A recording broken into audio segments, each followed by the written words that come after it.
Hi guys, you're welcome back to this amazing channel. If you're new here, you are most welcome, and if you're a returning subscriber, thanks for always coming back. And today guys, I'm going to be showing you how to cut an off-shoulder bustier upper part for a dress or a top. But before we proceed, please endeavor to subscribe. If you haven't subscribed, give this video a huge thumbs up because I bet that you would enjoy this video.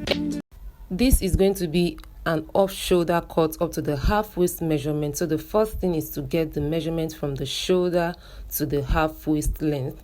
So this is the half waist length.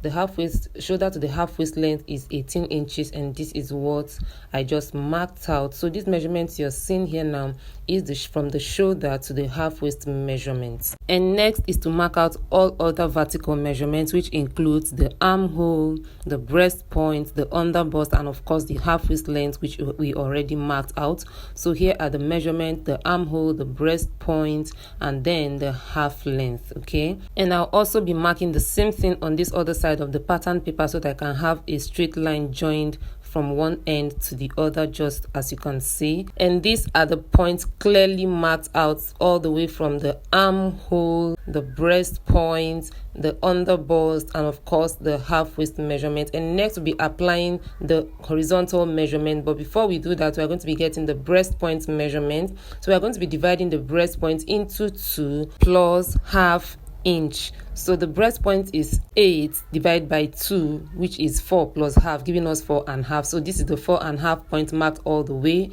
and this is it being joined by a straight line. So this is our breast point measurement. So coming to the underbust, I'm going to be marking 1/4 of an inch on both sides of the straight line. So this is 1/4. So the total here is 2.5 inches. Okay, take note. Then at the half waist measurement, I use 1 inch on both sides, making the total of 2 inches on both sides of the half waist, and at the underbust we have 2.5, like I said earlier. And now coming over to the upper part of the pattern paper, I mark 7 inches downwards. So this is 7 inches, and then at this 7 inches point, I'm going to be marking 3/4 on both sides of the line.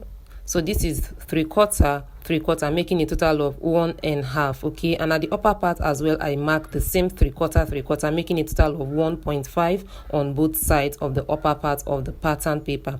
And at the breast point exactly, mostly to join the points together from underbust to the breast point and from the upper chest to the breast point, most times we use the curve rule. But for the sake of those of us that do not have this curve rule, I'm going to be showing you how you're going to be getting your perfect curve without the help of your curve rule. Okay, so this is why I'm not going to be using the curve rule to do the joining from the underbust to the breast point and from the upper bust to the breast point. Okay, so I'm going to be helping you out to show you exactly what to do in case you do not have a curve rule. So I'm going to be marking 1 inch up and 1 inch down from the breast point. Can you see? So this is 1 inch upward and 1 inch downwards. Okay, so just watch and see how I'm going to be doing the joining by the time I get to this point. But first of all, I'm going to be joining the underbust to the half waist length, and this is how that goes. That's from the underbust to the half waist measurement first, and then you come over to the underbust to the breast point. Can you see how I'm doing that?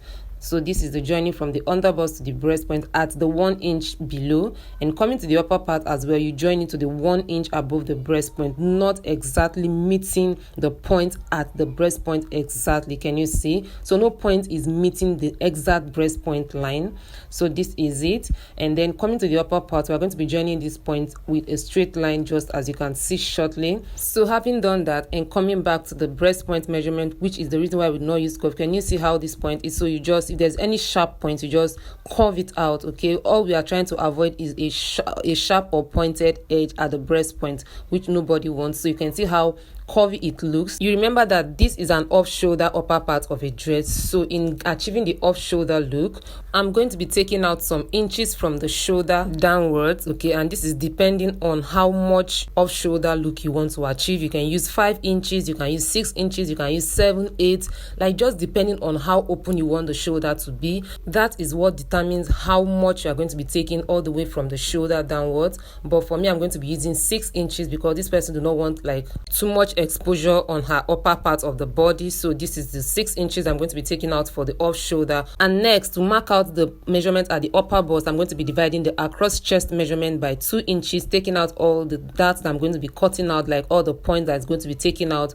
and now put it back, and then also add the seam allowance. Okay, so always consider whatever point you are going to be cutting out, insert it into your measurement so that you don't run short of allowances at the end of the day. Then I now apply all the horizontal measurement divided by 4 plus the seam allowance. And for the bust, I'm going to be adding a seam allowance of 3 inches. So this is basically what I use for my bustier corset allowances generally. So I add 3 inches to the bust measurement. And coming down to the under bust measurement, what I generally do is whatever I have at the bust, let's say the total of the bust gave me 14 inches. When I come down to the under bust, I add 1/4 inch to what I already have at the bust measurement. Do you get now? So the bust gave me a total of 14 inches with the seam allowance. So at the under bust, I'm just going to be adding 1/4 inch to what I have at the bust, making 14 1/4 at the under bust measurements. Please get that right. I am not going to be inserting the actual under bust band measurement divided by 4 plus seam allowance. No, I don't do that.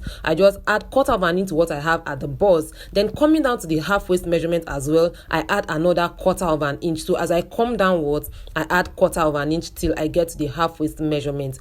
Do you get now? So at the under bust, I add 1/4 inch. At the half waist, I add another 1/4 inch. So it is increasing by 1/4 inch all the way downwards. So I join the points together just like this, and you can see how that goes all the way to the armhole area. And now I'm going to be curving out our armhole area as the off shoulder armhole area. This is the curving of the armhole shoulder area. So at this point, the marking out is all ready, and then we cut along the points just like this. Okay, so this is what the front pattern looks like. And now that we have this ready, we are going to be using this to cut the back. Okay, I'm going to be just using this to cut the back. I'm not going to be marking anything separately for the back. I will just place it on the back pattern, just insert the zip allowance, and then I cut along what I have. And after I've cut out the back pattern, I'm going to be doing all the alterations I want to do on the back pattern, but I'm not going to be marking the back pattern separately. I just use the front and cut out. After which, I just alter anything I want to alter at the back. Whatever changes I want at the back, I just, impute that. Say, for instance, the neckline of the back is lower than the front. I just cut that out. The dart is already included in all the allowances, because remember, for the front, I added 3 inches all at the bust and all the way down. Remember how I did that? So that allowance is enough to accommodate all the excesses or all the allowances I'm supposed to put at the back. So normally, I just add 1/2 inch to what I have to the front, okay, so that I wouldn't run short of any allowances at the end of the day. So at the lower part of the back, I just mark 1 inch upwards and then slant it this way. This is to avoid the puffiness or the bulginess at the back of the dress. So I mark this out, and then at the zipper allowance, I take it in as well by 1/2 inch. So all this will help us reduce or take out any bulge that we'll have for the dress. So I mark this out, and I'm going to be cutting out these 2 points just like this. And that being done, this is what we have for the back, which is ready for use. And now we come back to the front pattern and then cut out our bustier area. Can you see how that goes? Look at what I'm cutting out. Just cut along this way. Do you see that? So this is how you cut out the front pattern. And with this, our front pattern is ready for use.